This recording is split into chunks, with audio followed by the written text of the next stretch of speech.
Well, Henry Ford used to use the approach that he found something was a difficult job on the line, and he'd find the laziest person to do it. And he said, here's what you got to do. You got to have all these things check off, checklist of it. Everything's got to be met. And the laziest person would find the quickest way of doing it. And that would be the standard they adopted. Right. So they would eliminate unnecessary steps. And I used to use that when I was working at university. I was like train people to let's cut out a lot of steps. Right. And it made things a lot easier and become more. You want people like to just move out of just a habit. Right. Good habits. You have to develop the good habits from the onset. Yeah. And we'd have very few problems with the way we trained them that way. But it was a great way of doing it, is take the lazy person's approach. Yeah. Because that way you can actually have more longevity of people, sticking around and, retainability.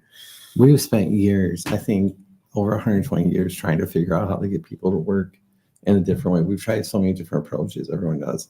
We've thrown so many approaches at people. Mm-hmm. And the funniest thing is the only approach I've ever learned the best is exactly what we learned when we walked into a new command. Forget what you learned before. Just yeah. That's especially when I was a drill sergeant. The first thing I was going to say is, "This is the way we're teaching you here." The last thing I want to say to hear from your NCOs is that I taught you the wrong way. You do what they tell you to do when you get to that unit.